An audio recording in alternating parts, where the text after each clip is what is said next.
This is Defenders TV Podcast, episode 147, where we're talking about Jessica Jones, Season 2, Episode 9, aka Shark in the Bathtub, Monster in the Bed.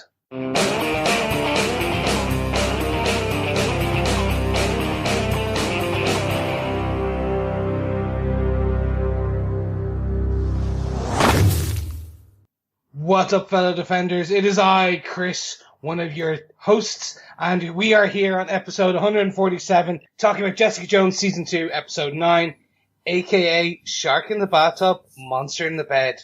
And trust me when I say this, you do not want to swap those around, because that could get painful. That really could. A shark in the bed? Yes, fishy bed is not good. No, it's definitely not. And a tentacle monster in the bathtub. No. I've seen that film. It's called Slither. Yes. I definitely wouldn't want either of these. I'm one of your hosts, Derek. Hello, I am one of your other hosts, John. Gentlemen, thank you so much for covering my ass last week. Or I should say last episode. Unfortunately, I could not be there to record. But as always, you filled it in, and what an episode it was. But now I'm back, so of course I'm back and I take control of the raids, because that's what the fun thing to do is. That's it, exactly. Yeah. Be the controlling friend. Well, we did say at the beginning of doing Jessica Jones that when we moved to 2 episodes a week, that unfortunately not all of us would be here for those episodes. So we did have to do episode 8 on our own without Chris. We may have one more episode like that coming up before the end of the season, but that's okay. We're enjoying covering it anyway. Yes, just remember, all I want you to do, Derek, as the producer/seducer, I want you to record or just insert the lonely, Incredible Hulk music just after you tell people that I'm not there. Da, da, da. They can just imagine me walking into the distance, getting deeper and further away. No, copyright, can't do that. Okay. Well, just fellow Defenders, imagine that. That's what you can do. Basically, imagine I'm walking into the sunset. We always make sure that we talk about tropes, though, Chris, when you're not here.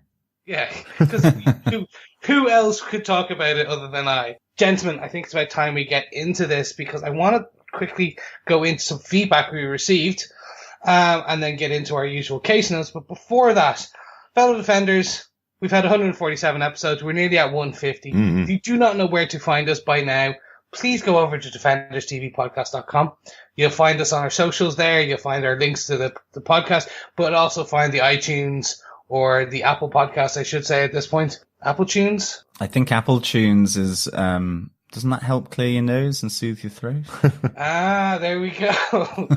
But yes, fellow friends, if you want to go and find out where we are, what we're up to, comment along, talk to us, that is the place to go. And there is also a page over there that has our coverage of Doctor Strange Damnation. Just click the link. You'll see all of the podcasts that are covering the 15-issue series Doctor Strange Damnation, including ourselves, Into the Night, a Moonlight podcast, Sons of the Dragon, the Immortal Iron Fist podcast, and Inner Demons, the Ghost Rider podcast, all covering a wonderful comic book series, featuring our favorite character from that series anyway, Doctor Strange. Yes, well, my favourite character. Okay. Yes, I've kind of hijacked the podcast for Doctor Strange purposes. That's all right. We've done that before. Yes, exactly. Yes, and then before we jump into the feedback, don't forget, fellow Defenders, we know you love Marvel. We know you love podcasts. So we partnered up with Stitcher that we can give you 1 month free, Stitcher Premium, where you can listen to Wolverine The Long Night, which has our, or we should say John's favourite Armitage,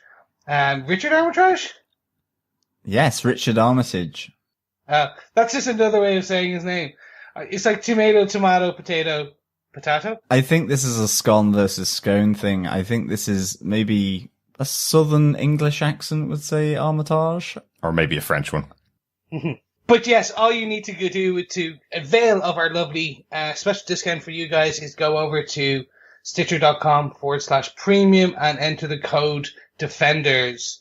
This code lasts you up until September 2018. So if you're listening to us after that point, unfortunately the offer is over. But I'm pretty sure if you skip to our most current episode, we'll have another cool giveaway prize, something to say thank you to our fellow Defenders. You never know.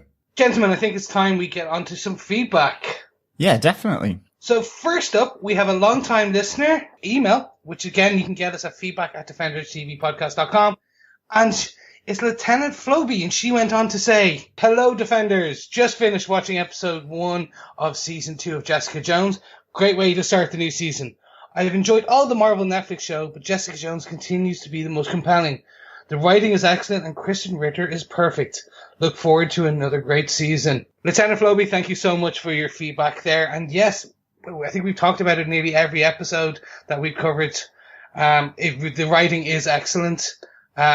But yeah, no, glad to have you with us. And don't forget, on the very last episode, come back to us and tell us your thoughts once you finish the season. Yeah, really hope you've enjoyed the podcast about the episode as well.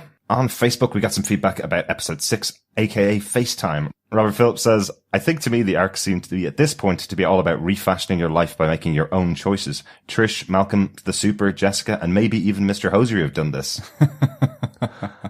Is it a way of compare and contrast with how being unable to make choices was dreadful, but freedoms don't always lead to joy? He says, "I also didn't see the mum or Hellcat rebound sex coming at all." What an episode.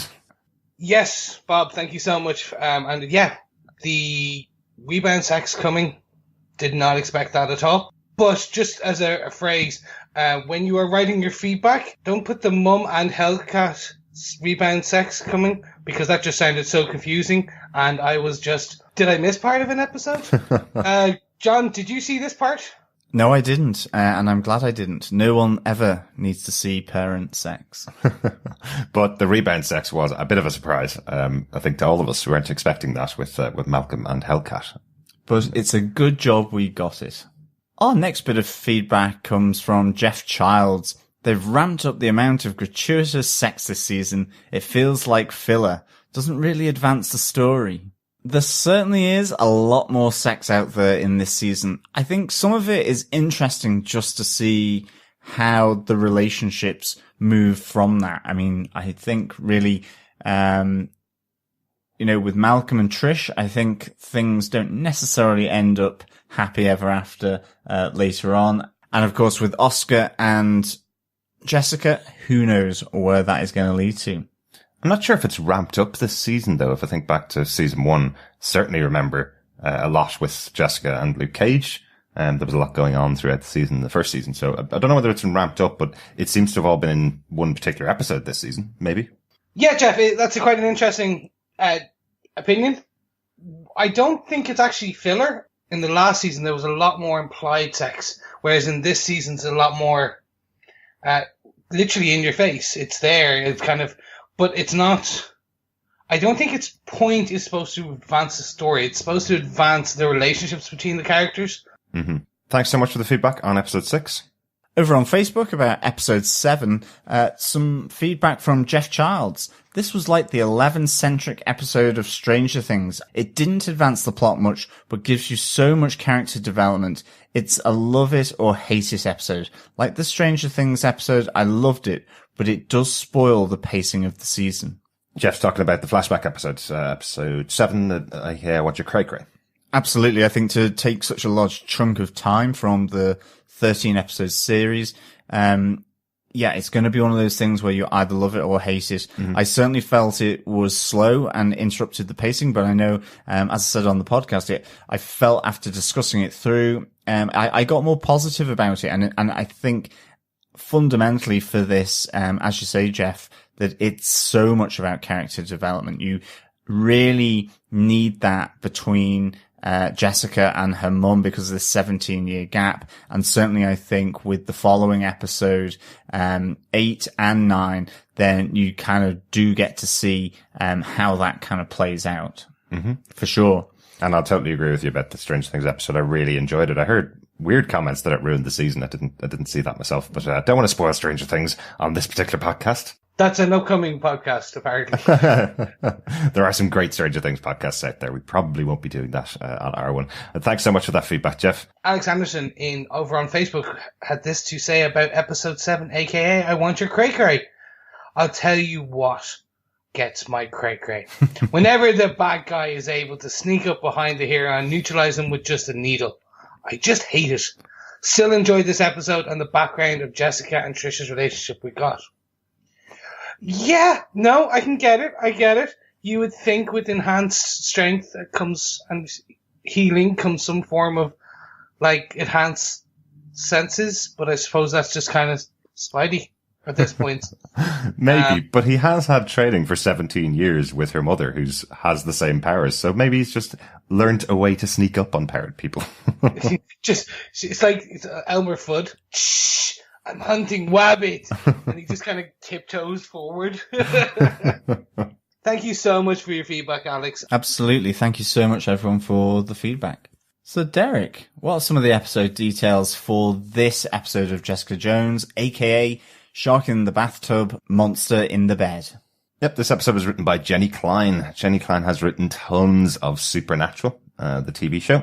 She also has 2 episodes of the upcoming Cloak and Dagger TV show coming from Marvel. Just premiered a couple of weeks ago, over at South by Southwest. There's been a showing of the show, apparently looking pretty good. So looking forward to checking that one out. And the episode was directed by Rosemary Rodriguez, our favorite director, I think, from Jessica Jones season 1, because she directed our favorite episode, 1000 Cuts. Yes, that was phenomenal. It was an excellent, excellent episode, yeah. Very Jeri-centric. Absolutely. Love Jeri. But she wasn't being very nice at that moment. No. It's quite a nice piece that she came back and did this episode, just from what we'll get to, as John will give us in the synopsis now. There is some Jeri moments in it. Mm-hmm, absolutely. Rosemary also directed a number of episodes of Walking Dead. Some of the best episodes of The Walking Dead have been directed by her as well. So, lots of experience, and great to see her back for Jessica Jones season 2. John, do you want to tell us what they gave us with your synopsis for this episode? Sure. With the gunshots still ringing out, the shooter, Cheng, makes a run for it with Alisa hot on his heels. Thankfully, Jessica gets hold of him first. Knocked out and drugged up in the bathtub, Jessica tries to convince Alisa to find a different solution from murder, as the shooting forces Jessica to rethink her plans. Meanwhile, Ryback is released from prison and attempts to heal Hogarth. Malcolm is still in the wind after taking the I.G.H drug, and druggy Trish quits her radio show Live on Air, only to be offered a new job as a TV anchor just as her I.G.H pick-me-up runs out. Oscar asks Jessica for help with a family crisis after his ex-wife kidnaps their son, Vido. The mother and daughter partnership rescue Oscar's son, and Alisa sees the potential of a life together with Jessica. But murderous thoughts return to Alisa as her dream is threatened by Cheng. Back at the apartment, Jessica frees Cheng and calls the police as Alisa is forced to surrender herself to the N.Y.P.D. Murderous thoughts abound throughout this episode. These discussions between Jessica and Alisa form the funniest parts of the episode for me, I have to say. If you think about your own mother's relationship with you, I think you'd never have this conversation with your mother, hopefully, where it's, do we just talk him out of this, or do we just kill him straight away? He'll never feel it, he's asleep. There are great moments in there, which kind of brings us on to our case note number 1, kidnapping versus murder. Yeah, I mean, we see here that Cheng is the shooter. I was really surprised by that. I thought this was going to be someone who we hadn't seen before, to be honest. Yeah. I was not expecting Cheng, and I can kind of see some of his motives and rationale here, but part of it did feel flat that he was the shark in the bathtub. Ultimately, when you read the episode title literally. And I really kind of struggled with the debate between Alisa and Jessica as a result. I absolutely loved the debate. I just wish it had been for a bigger bad than Cheng, to be honest. I don't know if he's really been developed as well as he can be, and I'm not entirely sure that he's going about things the right way, certainly for a private investigator. So it was kind of very much like, to be or not to be questions going on. Do we run or not run? Do we murder him or not murder him? Or do we, just kidnap him and drug him up or not? But I loved the interplay between, Alisa and Jessica for absolute sure. And I actually thought that it made the episode really quite intimate. There were a lot of intimate moments with them where they were talking about the family. And again, a continuation of when they were locked up in the cellar at Dr. Carl's house. So, I really enjoyed those moments between, Jessica and Alisa throughout this episode. Yeah. So I have 2 points on just kidnapping versus murder. I did not enjoy the reveal of it being Pryce Cheng. Uh-huh. And Derek, we're going to have to discuss this now a bit back and forth, okay? Uh-huh. Because I do not feel that he is relevant enough for him to come back in now. The last we saw him was yelling at Jessica coming out of the police station. Yes, I think had this happened directly after we find him finding out about his closest friend, his closest ally being slaughtered by Alisa, ripping him apart in the back of a van after he'd gone and done a job for Cheng. Like, that I do think is proper justification for where he's going. For this character, you understand why he would want to take out Alisa, because he says he doesn't want any of the police to die by trying to take him in, so he's going to use this idea of being a sniper from across the road to take her out. That all is justified. But it happened so long ago in the show that you kind of forget that motivation until he tells you it later on in the episode. And it's so far into the episode. It's like in the 50th minute when he's finally woken up in the bathtub and goes, "You're okay, Jessica, but your mother isn't safe."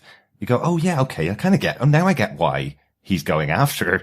But because you don't remember it instantly at the beginning, you're wondering the whole time going, why have they tied him up in the bathtub? Why is he going after on a killing spree? Has he gone crazy? Is there something else going on here? But yeah, exactly. I get what you mean. It's not that I don't find it justifiable. I think I was just expecting maybe this was Bullseye coming into Jessica Jones, the series. This was why a shot was ringing out against Jessica, as I thought, as we mentioned last episode, John, I thought this shot was intended for Jessica, and she does get hit. You know, I didn't put two and two together immediately that, of course, he's going on a revenge against Jessica's mom, Alisa, because of what happened. I think this is an open question, really, because I wasn't entirely sure whether or how he had found out about Jessica's mum being the person that had ripped apart his friend. Like, he heard all the banging and the murderous rage going on in the back of the van, and I thought he thought it was Jessica, and so I assumed that he was going after Jessica as well, trying to shoot her, thinking she had done it. And then he learns that it's his mum in this episode, yet he's kind of saying, I was going after your mum. So I'm not entirely sure I know where Pryce Cheng has found out that this lady who has been keeping herself secret, has been locked down in a cellar, that she's the one responsible for the death of his friend. And secondly, like, he's a PI. Like, so investigate it. Let's see him investigating it. Yeah. Whereas it just seems like you move from certain points where assumptions have been made in between as to how he's thought about it. And then for me, the final point is that he actually did send his friend to go and steal from Jessica, both in terms of her investigations.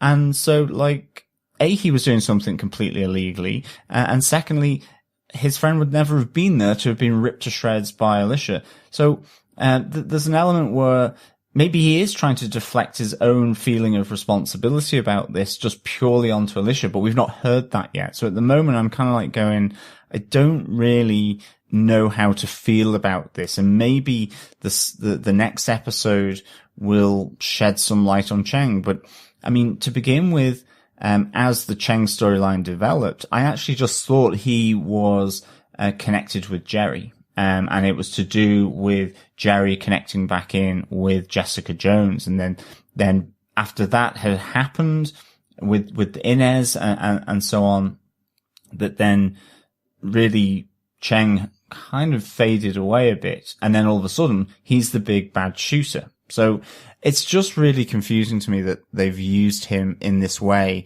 and maybe not given him a bit more airtime through the previous episodes, to be honest. Again, I think if this shot had rang out in episode 6, just an episode after he'd been there, you'd kind of go, okay, this is fine. I get why he's on the trail. We heard that he will never give up on this from Jeri. She says to him to give up. He's lost.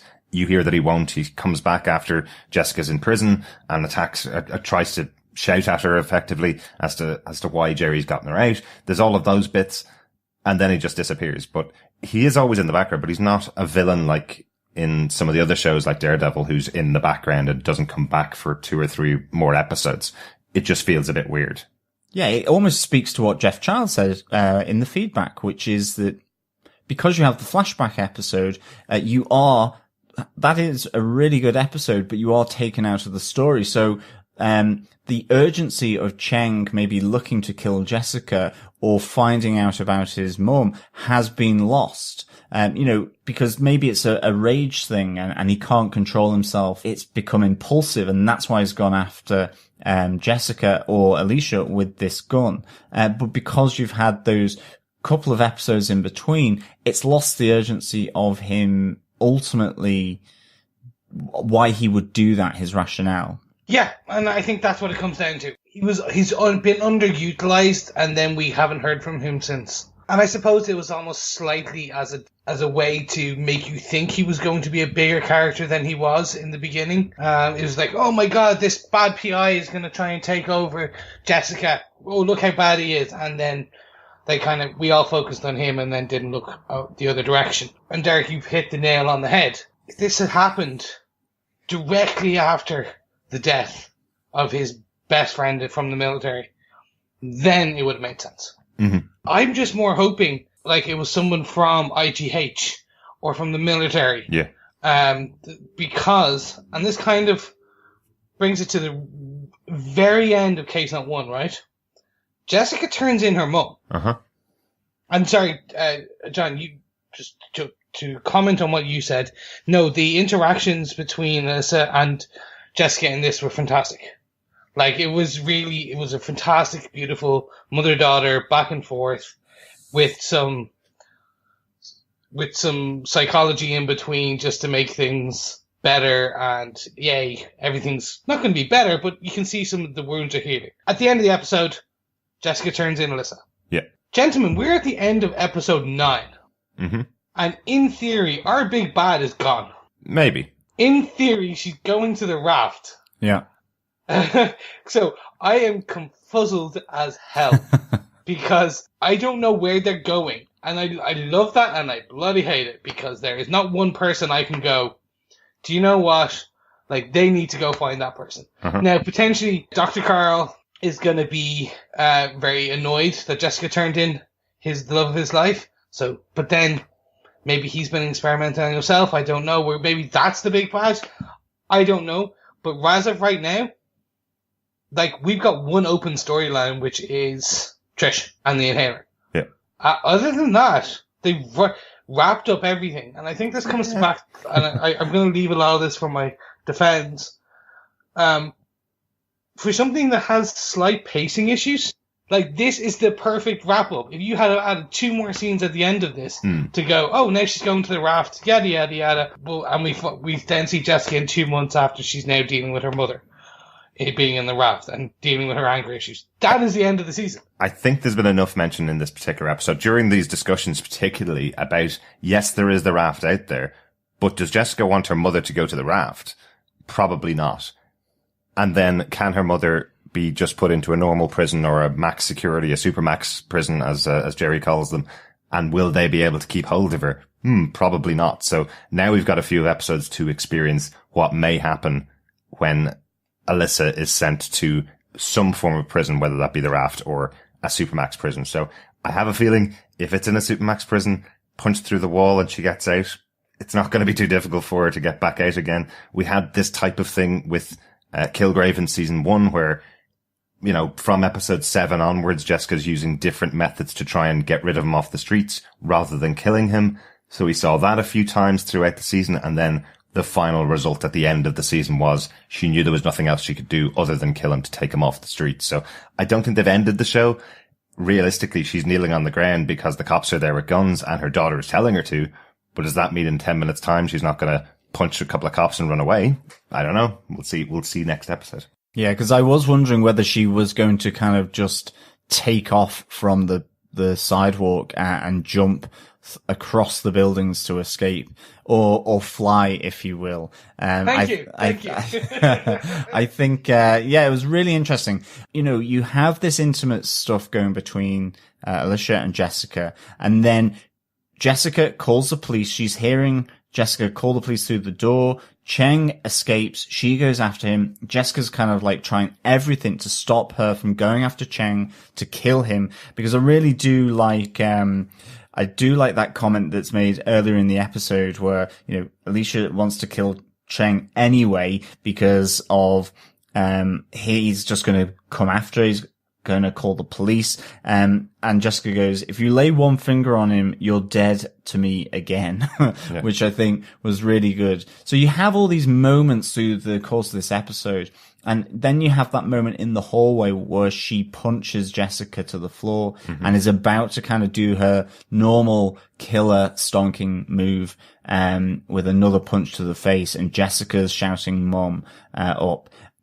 And then that moment, where the police are surrounded and she's just pleading with her mum to effectively calm down and really just don't do anything stupid. And I loved the final pan up of that camera, and on Janet McTeer's, her whole body was just flashing with blue, red, and white from the police lights. It was just really, really good. I just thought it was a great shot where it's overhead and with the flashing. It was superb. And I think that struggle of her wanting to probably just plow into the police officers or escape, or maybe kill some of them, is just tempered by Jessica and what she's just done in that hallway where she almost killed her own daughter. And so I just thought that was a really nice element. Yeah.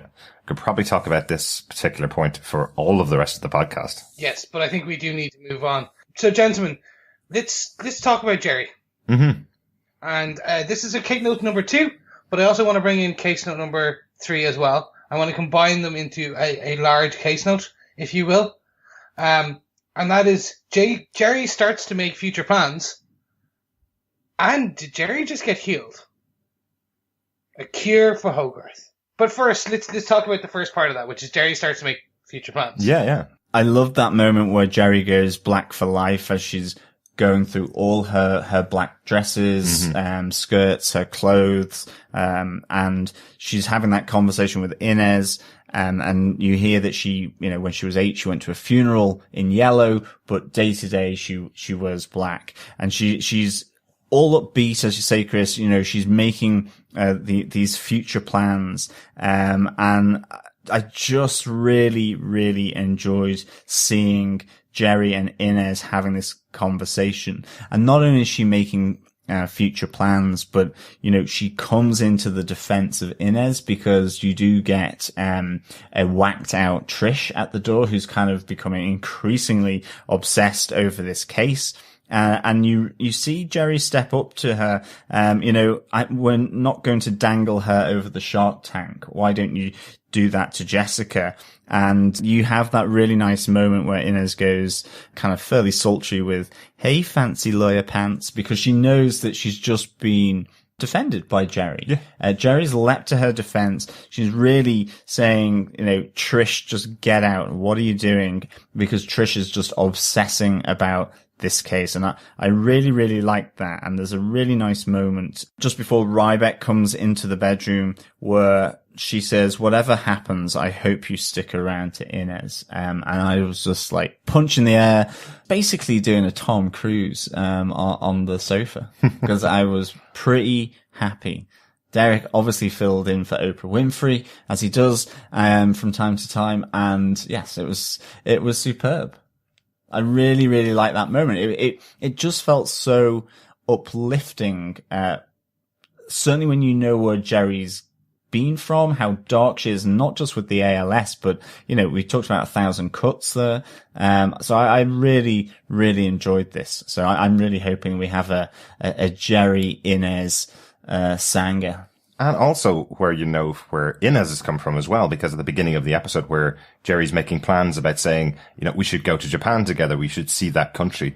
And Inez is going, "I know how quickly you're going to dump me the minute that he comes in and cures you." Knowing that she's got that in the back of her head and thinking she's going to be dumped immediately once Jeri doesn't need her anymore. It's kind of cool to see that moment between the two of them where Inez realizes that Jeri does genuinely care for her. Does she? We've seen Jeri be very manipulative. Oh, absolutely. And I don't know if she's fooling herself in this. I don't know if we'll see the old Jeri by the end of this season. I think this may be one of those life-changing events for Jeri. And Inez does call that out. Inez does say to her, "You're a user." That's why she doesn't trust her. And she says, "You're a user, and I know that because I am too." So I have a feeling that they're hitting a level playing field between the two of them. By the end of this episode, we're having that moment where Jeri is realizing Inez is actually the right person for her, and Inez is starting to trust Jeri. So, yeah, you never know how it's going to end the season, of course, but exactly. I think as of right now in this episode, we're seeing them come much closer together than we have in the past. Okay, but then let's just say by the end of the season, based on Jeri's look, Inez will either be dead or in jail. Mm-hmm. Yeah, probably. It's going to be one or the other. I hope that doesn't happen, but I think it may not end up being happy ever after for Jeri. And that could be to do with maybe, this relationship that's formed between Jeri and Inez. However slightly dysfunctional it started off as, I think that's why it has maybe grown a bit more solidity to it because of that. But I mean, one of the interesting things as well here, Inez says that this didn't always work as well. Yeah. So with Shane Ryback putting his hands onto Jeri to heal her, now it kind of looks like something's happening because Jeri is certainly feeling something. She's really emotional. She's crying. So it's not to say that it's not going to work, but this has not always worked in the past. So what will happen? Will she miraculously recover, or will she still be afflicted with ALS after it? And also what will happen with Ryback? Does he somehow take it and absorb it and it affects him for a while? Because it's a terminal illness. It's different from correcting maybe a broken back. So it'll be interesting. I know he does explain when Jeri picks him up from the prison.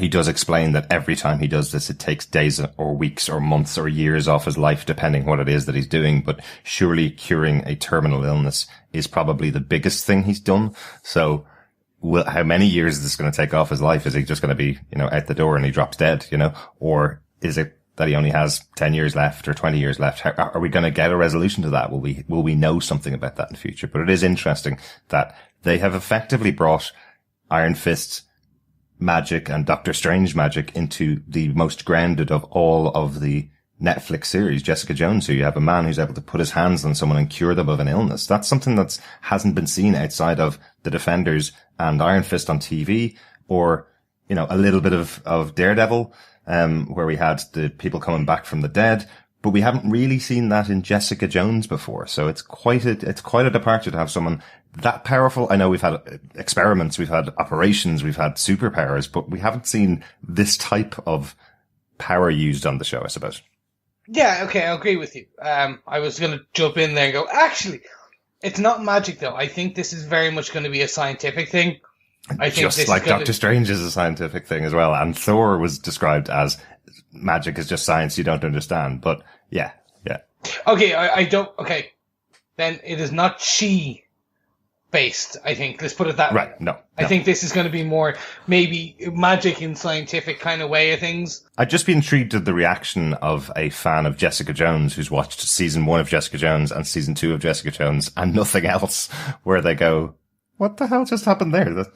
This isn't somebody punching through walls and being super strong. This is somebody putting their hands on someone and curing them of an illness. Like, that's quite a significant leap beyond the science and technology that we've seen in a lot of Jessica Jones. Well, it's very biblical, I suppose, in that sense. But I mean, I suppose as well, it's, you're right. Jessica Jones is the most grounded. But she's obviously been in Defenders, as we all know. So she's in this world where those people do exist. So keeping her isolated from them would also be strange. Mm-hmm. Yeah. Doctor Strange. But also, I even think with meeting her mum, who has the same powers, Jessica is slightly taken aback by that, in a sense. And in the same way that she was taken aback with Luke Cage and his skin of steel. Yeah. Let's talk about Shane and him, the character himself. Rather than Shane and his healing hands. Oh god, that's the most terrible nickname or superhero name ever. I think Ryback's much cooler, isn't it? Yeah, Ryback's much cooler. Yeah, but then you sound evil. Ryback. Or wrestling? Healing hands. Isn't Ryback a wrestler? Could be. Fellow Defenders, let us know. Would you be Ryback or would you be healing hands? which is what is your new Defender name. Yes. Anyway, Jeri was good on her word. She picks him up. I like this. This is actually another one that we were kind of right with, in that it does, healing hurts him. Yep. He was a boy. He's now a 40-year-old looking man. So he's had a hard life, but it's only been, 10 years? 17 years? I don't think we know the exact number of years since Inez had her injuries. I think it's about 5 or 6 years since the escape attempt.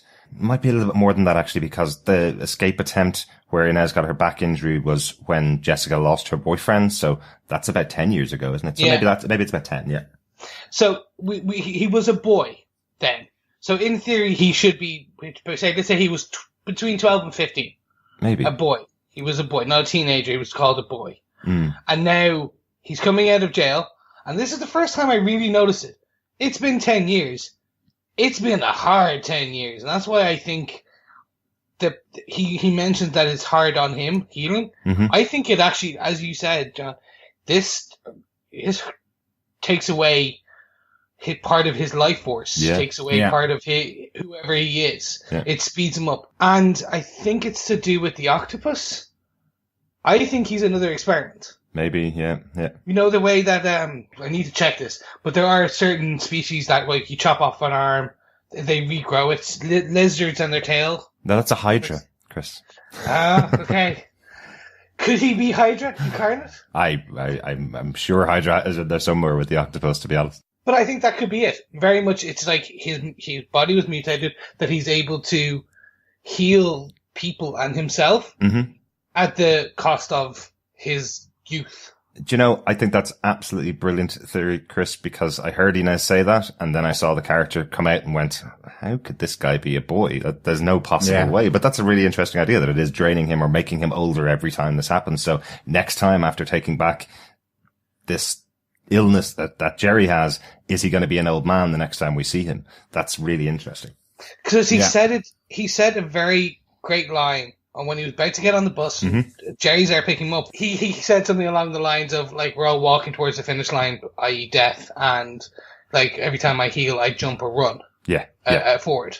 So that's what I'm thinking. And that then takes us to where Jeri, for some reason, felt the need to get naked under her silk sheets. I don't understand why. I was like, you could lie in bed fully clothed, perhaps. No, okay. Interesting. Yeah, generally, when you're having an operation, you're naked, so it's kind of the same medical procedure. Still wear a sheet. But it's having that connection, isn't it? I reckon. Like, he has to touch her. He has to touch her skin. It was fine. No, I just thought it was funny, because I thought that was like, he has to touch her skin. And then he went, oh no, she still has the silk sheets on top of her. Yeah. And then he just grabs her hand. And I'm like, well, okay. Yeah, and actually, was his hands more float? Like, he grabs her hands, absolutely. But he's one floating of them. over her. But he's kind of moving the hands over. Look, it's always best to get healed in bed. That's what you assume. True. Let's say that. But anyway, I loved this scene, and I'm sorry, it was just so good. Just the silence, and then the music and the tears, the cinematography, the direction. Knowing in your head that, okay, I don't want to hear them talking. I don't want to hear them crying. I just want the music playing. I just want it floating over her. So it's like you're floating just above the bed. And I do like how the scene ends with Inez asking Jeri, is she okay? And then you see her just stop crying. We don't get an answer to it this episode, but it would seem that Jeri's feeling the healing power of Ryback here. Yeah, absolutely. I'm completely with you here, Chris. I loved it when Ryback healed Jeri. And for me, it's that Jeri's theme, because it felt like the same music when Jeri and Inez were on the sofa together as well. It's just, it's beautiful, strings and music to that. So, a little tear was shed as well from me seeing this. So I'm really good. I think a lot of tears that are going to be shared from one Trish Walker, moving us onto our fourth case note. Because her inhaler's gone. She's going to go bonkers. She's going to go completely off the rails. I'm so looking forward to this. I mean, she just went round this whole episode being a monster. She was a green-eyed monster when she sees Griffin sort of doing his thing and being successful. Yeah. She has an outburst at Trish Talk where she quits. Which was fantastic. We have her kind of being predatory towards Inez, and then we have that realization where the puffer doesn't work anymore. Just after she's gotten her new sort of test run for CCN, and I just can't wait to see her. She plays a woman on the edge really, really well. I just loved it. And I mean, in particular, that Trish Talk one with the woman, talking about the dangers of gluten was just fantastic. This was just perfect for me. I'm sorry, the gluten piece was just, I was like, how many people does it kill? And she goes, well, it's in the gut and it makes it really uncomfortable. And I was like, yes, preach, sister, preach. Sorry, I should just put a disclaimer in that, yeah, people in my family are celiac and stuff, so I do know it is not a nice thing, but it is just quite funny because you do have these certain authors or people on the internet who put it up there with crime, who put it up, and it's just... Well, I don't know. I think the whole point about this from Trish is that she's facilitating people like that on her show, and she wants to be a real news anchor or news reporter. She wants to actually get to things that really matter. And that's where the fun comes in to this episode, where we have this author sitting across from her going, gluten is a really terrible thing. And that's when Trish is going to her, what, like war or cancer? Where would you rank it as the most important thing? And she's there to talk about and sell her book. So of course she's going to say it's a really bad thing, but it's not. It's not that bad in comparison to all of the other things that Trish could be using the platform she has to deal with and help. So Trish's answer to her is, no, it's like not having volume in your hair. That's what what having gluten in your body does to you. And I'm the same as yourself, Chris. I know people who are celiacs, and I know how annoyed they get at people that use the fad of taking gluten out of your diet as a dietary tool, because all of them want to eat gluten. All of them are going, I wish I could have a cake today. I wish I could have some flour like I used to be able to have, but I have to deny myself all of this because it can genuinely kill me. But everybody else is taking it as the new step to lose weight. Of course, that must be frustrating for them. And I love that it's just being cut apart here by Trish going, I am not going to talk about clothes anymore. I'm not going to talk about fashion, all that stuff. I've been facilitating all of you sitting on your hands, listening to my radio show when actually we could have all bound together and tackled some real problems like the one that Griffin's reporting about in Aleppo.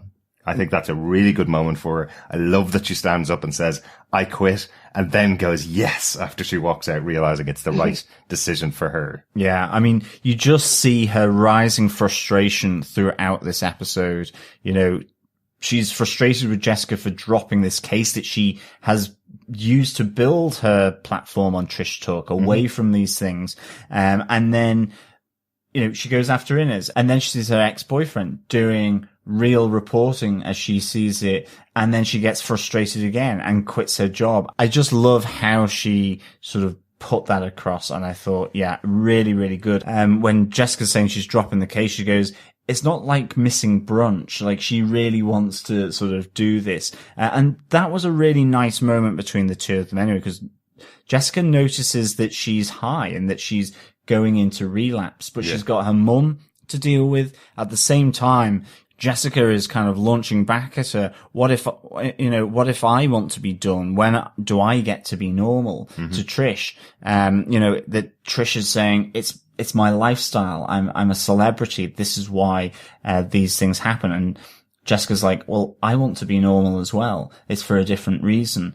I think, there's the retorts back from Trish as well when Jessica notices that she's kind of bit in relapse, and she's going, well, have you had a drink today? Yeah. Jessica's response is, I'm always drunk. That's not the problem exactly. here. The problem is that you're high and you're supposed to be off it all. Yeah. You need to call your sponsor. It is a hugely important moment here for these characters because since they reconnected many years ago, Jess has been the one that's been taking care of Trish when these things happen to her. And we have the voiceover from Jessica going, I can't handle this. I can't handle her and do this. And it's the worst thing. I have to let my friend go because I need to deal with this other issue with my mother. If my mother wasn't around, I'd be able to take care of her, kind of thing. So it is really important in the episode. Yeah, we've seen this coming for a while. We knew the inhaler was not bottomless. We knew that Trish was becoming an addict again. We've seen this decline, and I'm really interested to see where it goes, because the doctor who's been making this for Will Simpson is dead. Mm-hmm. Will Simpson is dead. We know that Dr. Carl has said that Kozlov took all that research to the army, and that's all we know. So I talked about how I thought this was almost this could have been the end of the season in terms of the storyline. This is the next storyline. Exactly. Yeah. Trish is about to die because she needs a hit. And she basically goes through withdrawals to the point where basically it's almost going to kill her. Mm-hmm. I think that's where the storyline is going. But the crappiest part about this is I really wanted Trish to get on TV. I wanted ZCN. I thought that was going to be cool. But she has an interview with them tomorrow. Yeah, that's going to be fun. We've seen her just go down to nothing within a couple of hours without a hit. So, this is 24 hours. Yeah, it's going to be interesting. I bet she regrets giving that hit to Malcolm last episode now. Yeah, and speaking of Malcolm, where is he? Because he's in the wind here after he ran down the alleyway. There's some kind of excuse that's made to Trish by Jessica, saying that he's gone to visit his parents, but that, I think, is a pure sort of lie from Jessica's point of view to cover up the fact that her mum is there, and you have Cheng in the bathtub. So Malcolm's still there. I really want to see what Malcolm is doing. Is he kind of curled up in a ball somewhere in a forest out in upstate New York, or where is he? I thought when Alisa and Jessica were having the fight in the hallway, they were going to bust through his door and they're going to find Malcolm on the floor inside his room, just because they were going back and forth and hitting off Malcolm's door. I thought there was going to be just that moment, but it's interesting. I like the fact they mentioned that he's gone to see his parents, because remember my theory from a couple of episodes ago, there's something interesting between Malcolm and his parents, but probably not. It's probably just one of those things that adds layers to his character, that he obviously has parents and he does occasionally see them. That's all. I love the way he actually has parents that are alive. It's he's not just immaculate conception. In this universe, how many of our characters don't have parents, or who have parents have already died? Pretty much all of the main heroes have lost their parents over time. So having two parents at home that you can go and visit for Sunday lunch is really unusual in this world, and Malcolm does. It's revolutionary. Superpower. Yeah, exactly. It's revolutionary storytelling. It is. From one running man to two running women and a Greyhound bus. Should we talk about Oscar and the case of his missing son as our final case note for this episode? Yeah, this was interesting to see Sonia back again, blaming the superhero in the building for the influence it could have on Vido. So she's already had that moment before where she's reacted really badly to having Jessica Jones in the building. As we know, Oscar had that reaction to her to begin with, but then when she arrives at the apartment to bring back Vido, nothing worse could happen than walking into the apartment, seeing broken glass everywhere, seeing gunshots everywhere. So I kind of understand Sonia's reaction here to get her child as far away from this as possible. I kind of get it. I'm a Jessica Jones fan, but in the real world, if I walked up to a door in someone's house that has already caused a bunch of trouble, of course I'm going to try and get my 6-year-old son or 10-year-old son away from that situation. I kind of get it. Yeah, I mean, I think here it's that moment of bonding as well with Alicia and Jessica here in terms of pursuing Oscar's ex-wife with the kid. I have to say, I thought Janet McTeer's face was priceless. I absolutely broke up when she breaks the glass in the picture frame. It is just whoops. It's a really lovely child look, isn't it? Absolutely loved it. Indeed, you get a reference to Sterling in this moment as well. Jessica's ex-boyfriend, which I think is kind of interesting, because I don't think enough of that tragic event has been played out between the two of them. But it's a really interesting thing, because it is, Jessica does not know what to do with her mum. And in this moment, there's a number of things where she says to Sonia, he, as in Vido, is better off without a mother in prison. And she's probably thinking, I'm the same. I don't want that. But having said that, at the same time, she's wanting to kill Cheng, and she goes, that's what you would do if I wasn't here. Is that the thing that turns Jessica to call the police? Because ultimately she realizes that Alicia is completely unchecked, and it's only her presence that is maybe grounding it, or previously with Dr. Carl Malice. So that was a really nice crossover here with these, two different relationships, you know, a mother and son, a mother and daughter, and obviously, the kidnap of one Vido from Oscar. Yeah, I agree. And I was wondering whether it was supposed to be something that should have been teaching Alisa the lesson here, not Jessica. Jessica knows the lesson here. She knows that she would be happier with her mother out of prison. Alisa doesn't learn anything here. She's still willing to just snap the neck of Cheng and then move on and run away. You know, that seems to have been what she's been doing for the last 17 years, or at least the last 2 or 3 weeks anyway, in this world, that she kills anybody that gets close to her on I.G.H. So that's quite interesting. I was kind of expecting that Alisa might learn something by the end of the episode, but I understand why Jessica would now turn her into the police when she realizes over and over again, this woman just keeps saying, why don't I just kill him? You don't have to worry about it. You can walk away. You don't have to see it. I'll kill him. It's like, no, you can't kill him, Mom. But don't worry about it. I'll do it. It's fine. You don't have to get involved. It's really harsh that Jessica has to have this conversation with her own mother, you know? Just imagine it at a parent-teachers day in the day. Say, no, you're failing biology. Don't worry, I'll kill her. It's okay. You just walk away. You get a new teacher. I'll just kill her. It's fine. I like the fun reference that Captain America was gone. So then he knew Vido was gone. It was a fun piece. A nice callback to the earlier episode. Yeah. It was very much a mini detective story within a larger, more serious conversation story, which we had the Alisa and the Jessica constant back and forth about the family and who's the what, which we've already covered in this episode. Yeah. But seeing them at the end, like that bus scene was just fantastic. I really liked it. I know it was so. It's a trope and a half. Like, I'm not even gonna lie. It's just like, oh no, a bus is getting away. Hold on, let me run down and pick it up with one hand. But then we get a nice spin on it that, like, you see Jessica, she kind of runs one hand. No, that's not working. Two hands. Nope, that's still not. I'm getting dragged by the bus now. Yeah. And then you see Alisa come down, and like Alisa's the one.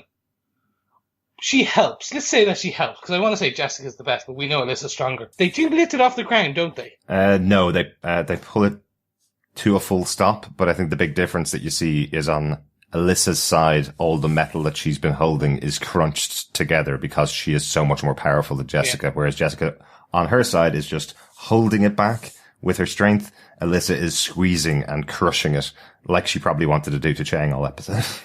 Yeah, I love that. And there's a nice Easter egg, but we'll talk about that at the end of this episode. Mm-hmm. They handled this in a good way. I think so. The reason that you see that Oscar's wife, she comes to Jessica at the end and says, I'm worried, blah, blah, blah, and she gives her rationale. Yeah. Like, you can see, oh, okay, well, that's fine. You've also really bad at credit card debt, and your job's gone, and you have to steal money in order to run away. Mm-hmm. And you couldn't even run away to Peru like you wanted to. You're going to Niagara Falls. Yeah, yeah. What are you going to do there? Cross the border to Canada? Mm-hmm. They handled this nice, but I think that the best part is what we see at the end, which is Jessica and her mum, which brings it to the very end of the episode, because Jessica knows, as you said, her mum's just a ball of anger. Yeah. Yeah.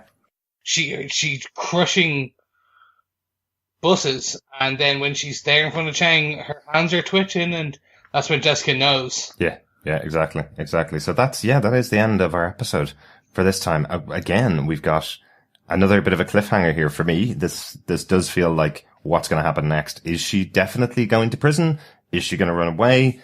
What's going to happen when she gets to prison? Will she stay behind the walls? Hasn't really stopped her too much before the past. So, let's see what happens. I'm presuming we're going to get a fair bit more story. We've got another 4 episodes to go, but really interesting. Chris, I think we're going to give you the big note. Since you haven't been here for an episode, we're going to give you the big note on the episode. Thank you so much. I appreciate it. Yes, there is a beautiful Easter egg in this one. We get it every season. It's our lovable cameo from Stanley. He is on the back of the bus where he's doing a ad. He's a client with a quote for 4-brush and Associates, which is another legal firm. Kind of, we can assume it's one of these kind of ambulance chaser type ones. Maybe. But there's even more. The fact that they're calling it Forbush is it's a nice nod to when Marvel was still doing some parody comics before Howard the Duck. Well, before Howard the Duck. Oh, yeah. They had Forbush Man, who was a guy who had no powers, who essentially just ran around in a red onesie with a bucket on his head and a towel wrapped around as a cape and leather boots. Yes, I remember him well. He used to be a nut-brand Ek when I was a kid. Yes. But there you go. That's the big one. One I liked from the last episode, which I call out, is Trish raking the dude's face. Yes. Just like Claus. I know you guys called it out, but I still love that. Yeah, it was really good. Yeah, really good. I like the fact that both Jessica and Alicia both talk about their night terrors, that they both suffer from them. You know, we've had that parallel with the drinking to take the edge off, and now that they both suffer from night terrors, obviously Alicia's a little more serious, and the idea that, you know, their terrors are about losing their daughter or their mother over and over and over again. Yeah. I thought that was really nice. And in particular, as Jessica is locking Alicia to the bed, she says how Carl used to chain her to the bed normally as well. And Jessica replies with, how romantic. Yes, we will leave it there. On notes, any more notes?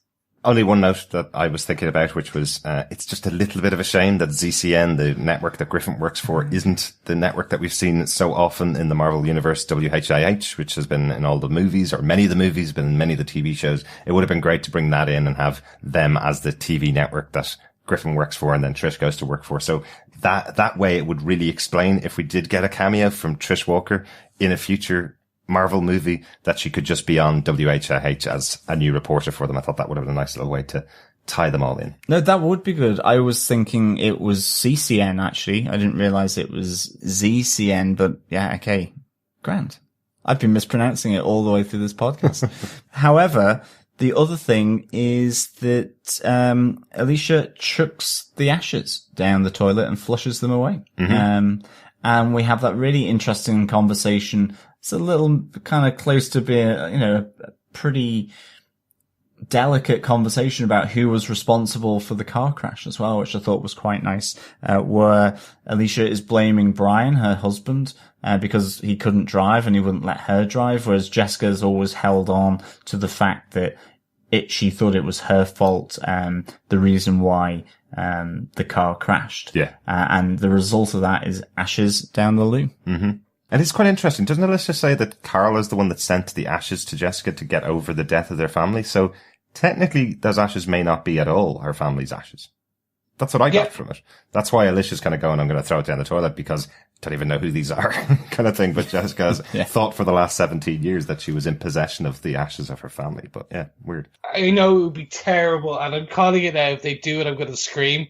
But I'm kind of hoping that at the very end we'll find like her brother's actually still alive, and he, like Dr. Carl's like did some other test on him and he's XYZ, but her dad is actually dead and they were his ashes. Like something along that I think will be quite fun. It would be quite fun. Yeah, I kind of see that happening like in Scream, where next season maybe her brother is the main villain, and then the season after that her father comes back to take on this. That could be kind of fun. And Derek, yes, before I bring into my final note, I do want to say, yes, that would have been an interesting Easter egg if they had brought her over, because I would love to see Trish in the MCU. Yes. Especially now that we may lose a lot of MCU characters in Infinity War. Yes. She's in the MCU. She's just not in the movies, remember, guys? Captain America is lost in the Marvel Netflix world. Vido's Captain America is lost. Will he be lost in the MCU? Dun, dun, dun.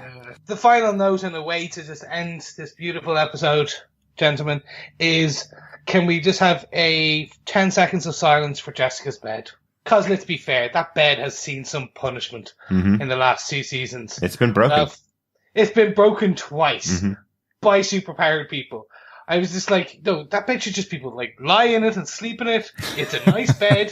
It's a nice bed. But no, it just constantly gets destroyed. But The door is still alive. That's very true. We still have not had a smashed door. There's one note that I haven't called out for 9 episodes because it is the most obvious note and none of us have mentioned it. I'm surprised.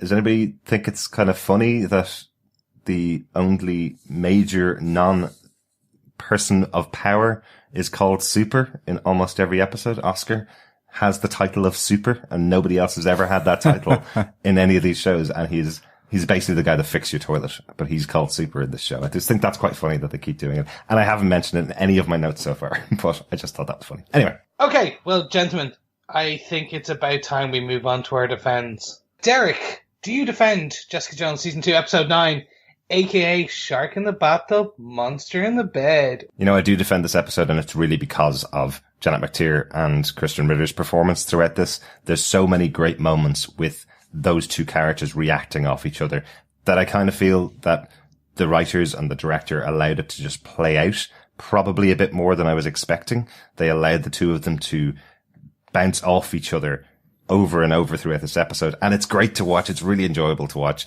If we go another 2 years between season 2 and season 3, these are the things that I'm going to enjoy when I rewatch Jessica Jones, the characters interacting with each other. It's not going to be about the overall story because once that's done, it's done. There's no point in rewatching the show, but having these kind of characters batter off each other constantly, where Jessica's trying to calm her mother down like she's a naughty 6-year-old child, and her mother's trying to get at Jessica and say, why don't you respect me? I'm your mother. That's great. It's a great little dynamic between the two of them. And we've only got 4 more episodes to go. So this episode, originally when I saw it, I felt it was a little bit slow, didn't have a huge amount of movement in the episodes, but I think it underlying it all is the performances of these actresses and what it is filling out about their characters. So I do defend the episode overall. Chris, do you defend this episode of Jessica Jones? I do, but it's borderline. And I should probably say that my defense for episode 8 was borderline too. Right. And it's nothing to do with the actors. It's very much a pacing issue for me now.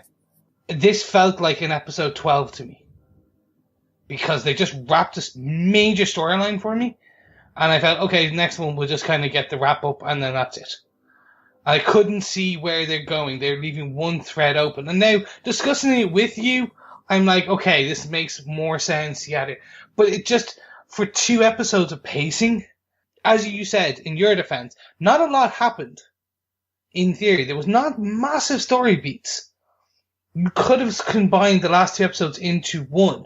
Mm-hmm. And it would have been, the pacing would have been a lot brisker. You wouldn't have lost any scenes. I just think that's where this is becoming an issue for me. And I'm hoping now that they've kind of got these character parts done, they're setting up the characters into the right places, that the next 4 episodes, or at least the next 3, and then the conclusion will be a lot more brisk in their pacing. That being said, Derek, I'm the same as you. The performances and the character development and the overall the interactions between the Jeri and Inez, Jessica and her mom, Oscar and Jessica, like that is why I do love this show, because you do get this. They are super. They're dealing with big issues, but you know what? They still have their own problems, and I think that's why I'm kind of now borderline.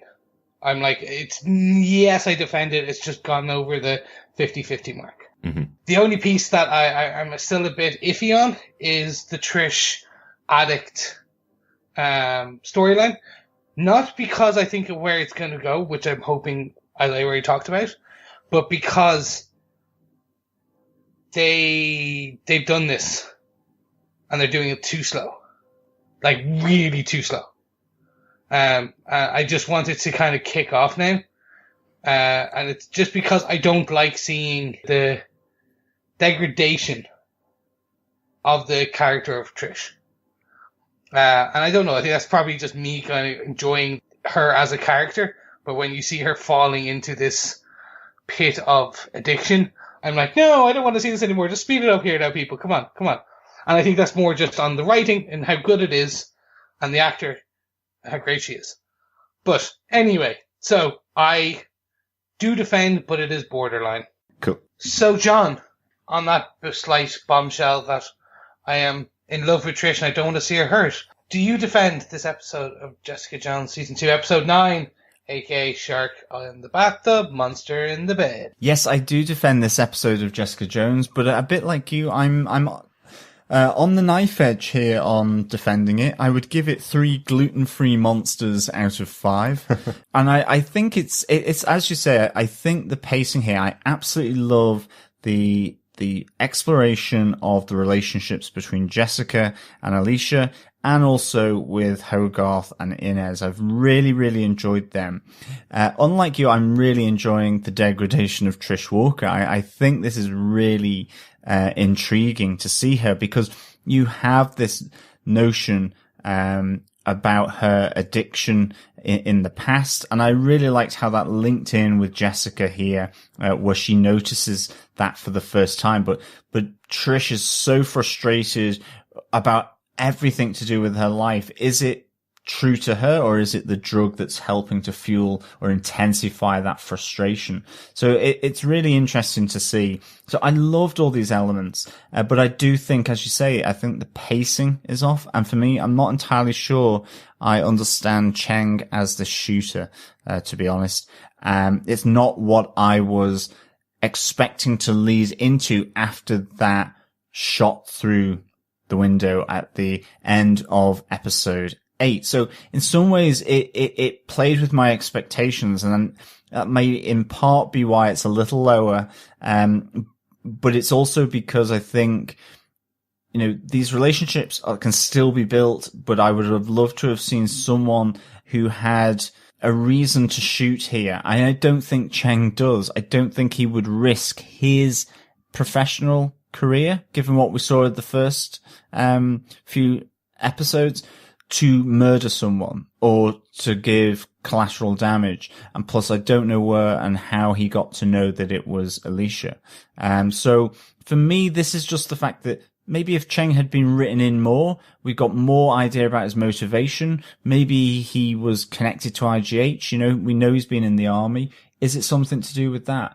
Who knows? But I really want this now to push on in episode 10 and really just see what happens here, what's going to happen, because I love exploring these relationships, but I just want to know a bit more about this story now that is unfolding. And yeah, will it be Trish and her disintegration in some way and her rescue by Malcolm or something? I hope it's more Jessica central. Absolutely. But still a really good episode. Lots to love in this, I think. Mm-hmm. Just maybe suffers from motivation of that sort of shooter in Cheng, and the pacing. Again, you were expecting it to race along here, and it didn't quite so much. But yeah, a defend from me. Well, that's a great defense, and I love your idea about Chen actually being army and being going after it. We didn't think about that. We haven't discussed it, but let's bring that to the next episode. We'll be back next week with our review of Jessica Jones Season 2, Episode 10, a.k.a. Pork Chop. Pork Chop. Pork Chop. Really intrigued why it's called Pork Chop. Every single episode of the show, I haven't really mentioned them. I used to do it with Iron Fist and with Daredevil and with Punisher and all those shows. I used to actually talk about what the episode was named from, but these have all been taken as lines from the episode. So where's Pork Chop coming from? I'm intrigued. But looking forward to talking about the next episode when we get back to Defenders TV Podcast. Thanks for joining us. As always, it's been a pleasure speaking with you. I'm going to go and dangle Chris over a shark tank, and then I'm going to go and catch a bus. And then I'll be back with you next time to speak with you. Okay? Yes, thank you so much. Goodbye for now. Bye.